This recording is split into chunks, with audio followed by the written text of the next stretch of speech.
Some viewers may find the following video disturbing. Viewer discretion is advised. Welcome everyone. Today we're going to be talking about the Ural Mountain Mystery Part 1. Today we're going to be discussing the Dyatlov Pass incident. Gruesome deaths, lights in the sky, and government cover-ups.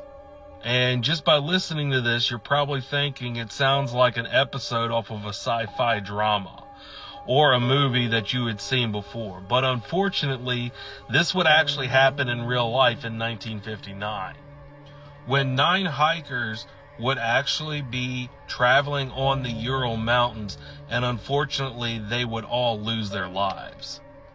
And this incident would just generate more curiosity, as it would remain unsolved even to this day. And following this incident, as I said before, there would be many theorists speculating a lot of far-fetched ideas. As I said before, from UFOs in the sky, government cover-ups, radiation, and even going as far to say that the group was obliterated by a Yeti, or the tribes people called the Manzi. This particular incident would happen, as I said before, on the Ural Mountains. The Ural Mountains range mostly north through south through Russia to the Arctic Ocean. The Ural Mountains not only range through Russia and the Soviet Union, but it also goes through Europe and Asia as well. And the mountains also range between 3,000 to 4,000 feet. The highest point reaching Mount Narodna, which goes about above 6,000 feet.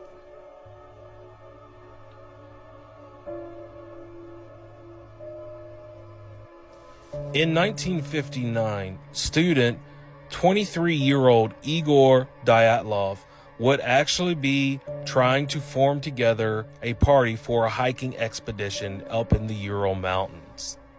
In 1959, 23-year-old Igor Dyatlov would be trying to form a hiking expedition on a break while at university. But this break would not be like a normal one, so it wouldn't consist of alcohol and tobacco. Igor would actually be a student at the Ural Polytechnical Institute, which has been since renamed to the Ural Federal University. He would not be alone, as he would assemble 9 other peers and students to take this expedition as well. The group would consist of 8 men and 2 women. Everyone in the group would be a Class 2 hiking certified person, and upon their return from this expedition, would become a Class 3 hiking and ski tour certification, which would actually be at that time the most prestigious honor in the Soviet Union. The only requirement to receive a Class 3 certification would be to traverse 300 kilometers or 190 miles. The route was designed by the group to reach the far northern reaches of Sverdlovsk Oblast and the upper streams of the Lazva River. The Oblast City Committee Commission would actually approve of not only the route, but the 10 hikers taking this expedition.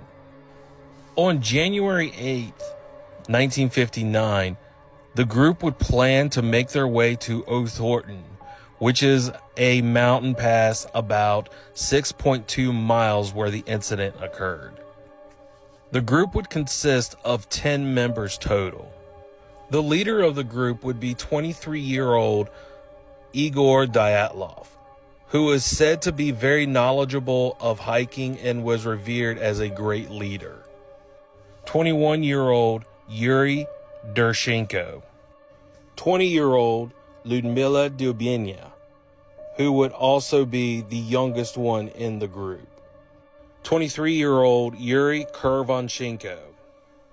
24-year-old Alexander Kolatlov. 22-year-old Zerneda Kolmogorova, who is actually said to gone on various expeditions with Igor Dyatlov. It's said that the two had became very close and had dated at some point in time, but after the relationship, they would still remain close. It's also said that Zernata's family was very fond of Igor. 23-year-old Rustim Slobodin, 23-year-old Nikolai Bergolis, and 38-year-old Semyon Zarlatarlov, who would actually be the oldest one in the group, and is said that when he started the expedition, he would be 37 and would actually die on his 38th birthday. And finally, 21-year-old Yuri Yudin. And Yuri Yudin would actually be the only survivor in the group. Everyone in the group would either be a student for radio engineering or a physicist. So suffice to say, not only were the people in the group fairly educated, but fairly intelligent as well. And because most of the students had radio engineering training at the university, this would also explain why various students in the group would have large amounts of radiation on their clothing in later years. And as I said before, everyone in this group were a Class 2 hiker, ski tour certified person, and would be taking this in hopes to acquiring a Class 3.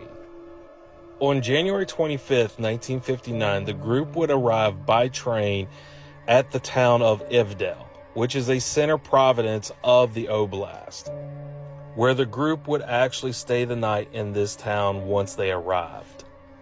The next following morning, the group would all hop onto a truck, where they would take this truck to the town of Vizai, which is a Lori village and the last inhabitant settlement that resides in the north.